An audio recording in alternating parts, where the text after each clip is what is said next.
Right then, let's talk about Arsenal, who have won 7 of their first 8 matches. At the moment, the points per game is 2.6. That means that Arsenal, and it will definitely work out like this, will hit the 100-point marker. Congratulations to everyone at Arsenal Football Club.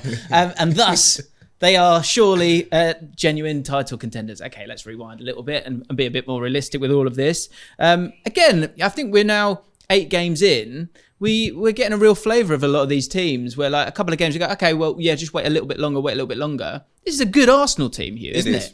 It's a very good Arsenal team, actually. And I got slated for saying you have to call them genuine title contenders. I find it very strange that everyone's basically awarding Manchester City the Premier League title already. We know how good they are. We know they've done it year after year. We've just spent 8 minutes absolutely lauding everything about them, saying they're unstoppable. I know that. It's the early part of the season. Sure. We've seen them run away in terms of points. I think they were 14 points ahead of Liverpool. Got reeled back in. Yes, they still won the title. Not saying Arsenal are as good as that Liverpool because of the experience that side had. But they are playing football as good as anyone else in Europe right now. I've watched some of their games and thought, if they were in the Champions League, I know they weren't, but I'm looking at a team that's probably walking its way into the last 8 of the Champions League just on the quality of their football so far. Is the quality down to the fact that they're not in the Champions League?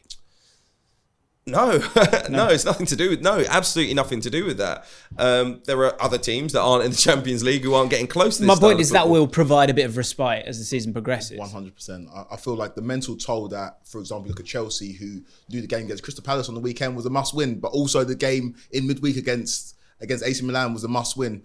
I know Arsenal are going to walk through their Europa League group, so it's a bit different. It's a bit different. It's Arsenal can put all their eggs in the Premier League basket, which is probably what you're saying in terms of the emphasis that they can put on the Premier League games. Sorry, but I'm not having that from a Chelsea fan or about that Chelsea squad, because if Arsenal had that depth, they wouldn't have to worry about the midweek either. The players that are being left out at Chelsea would probably all be getting games with Arsenal as well. Ultimately, it boils down to the quality of football with the 11 players that we've seen go over the white line so far this season. Arsenal have been as good as anyone else. Okay, Manchester City may be exempt in that, but in terms of their start, Arsenal, I think at this point in time, they're building up their points to run through the season with, at least the first half of the season with, so that they can be comfortable going into the second half of the season, that they will be at least a top 4 side, which would have been their aim at the start of the campaign.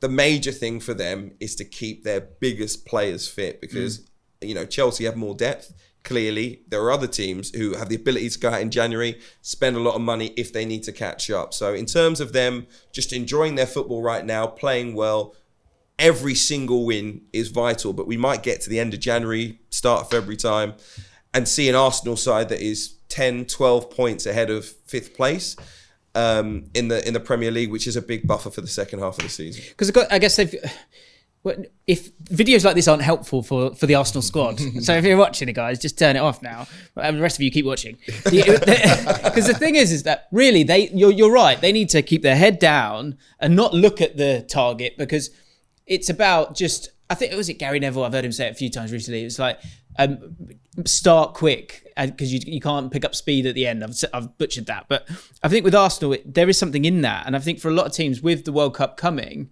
it's about getting to November and seeing where you are, because what will ruin any kind of momentum is a World Cup in the middle of a season. And so that is inevitable. So it is a case of, okay, let's just see where we can go with this.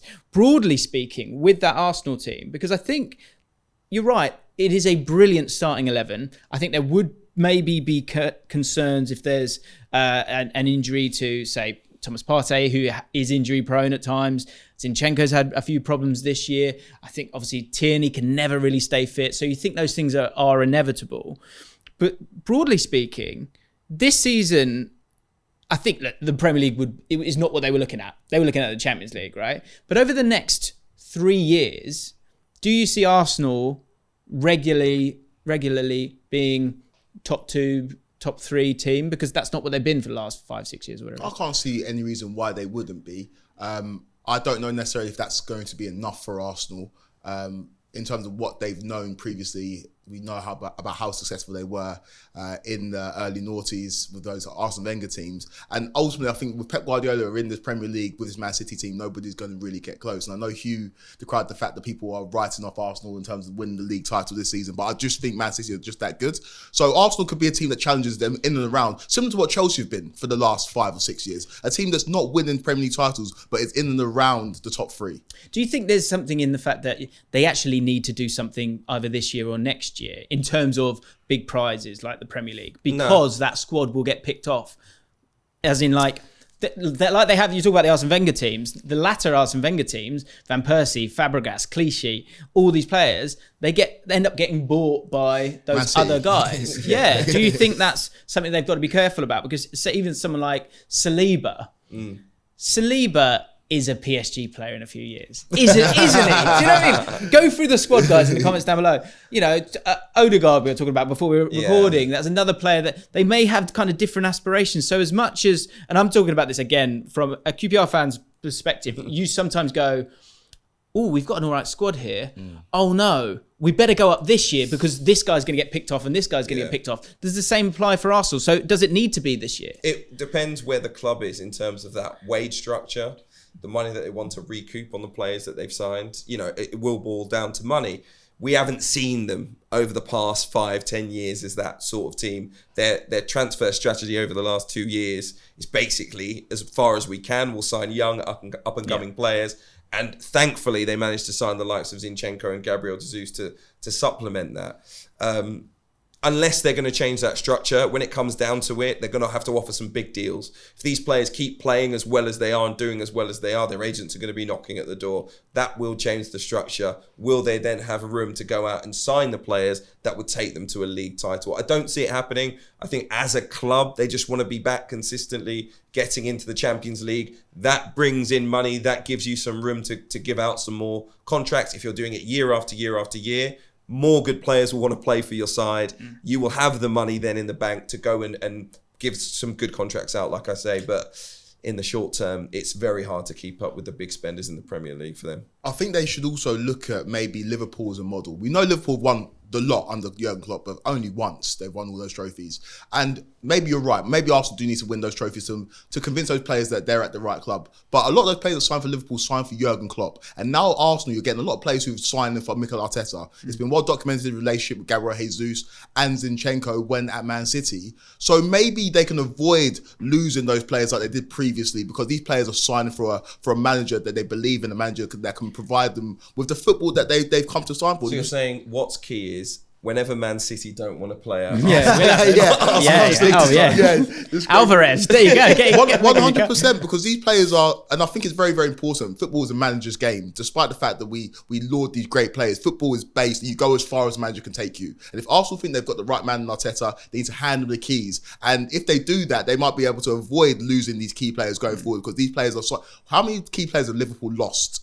In terms of, apart from Sadio Mane, the players stay for the long term. So, and I feel like with Arteta, he can kind of build that at Arsenal as things currently stand. That's such a great point, because the last time Arsenal beat Liverpool was July 2020. And if you look at those two teams, Lacazette and Reece Nelson scored the goals. Lacazette, of course, is gone.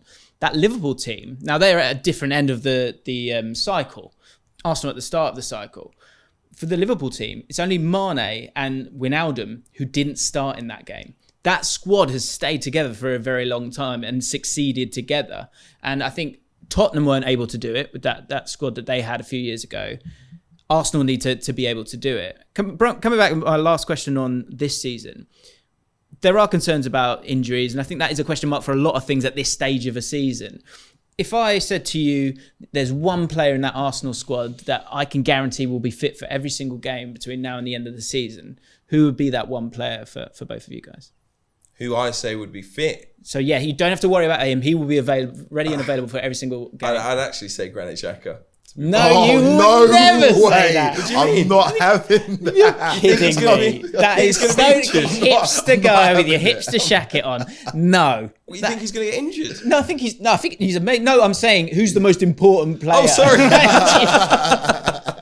I thought your question was who was will going to be fit. No. I'm saying the concern is that you're worried about Tierney, you're worried about Jesus, Odegaard, and players being injured, because that has been a problem with Arsenal. Who's the guy who if I could say to you, injured. He'll be fit for the whole season, you can take that deal right now. Who'd you go for? Well, it seems like a bit of a tap-in, but it's Saliba for me, because I don't fully trust Gabriel. I think Gabriel's a great rotational defender, and I think he's been protected because when Arsenal go forward, or when they defend, it's more of an auxiliary back three, and he gets protected by the fact that Ben White is playing on that side. It's kind of like a faux right back / centre back.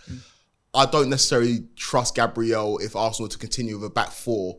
And I feel like if Saliba was to go down, they would lose that alpha centre back. Obviously, they could easily switch Ben White into that central position and move Tomiyasu at right back. But I think Saliba's been so good and so important. And a lot of Arsenal's attacking play is based on the fact that they're solid defensively. I think if they lost Saliba, they'd be in big trouble this season.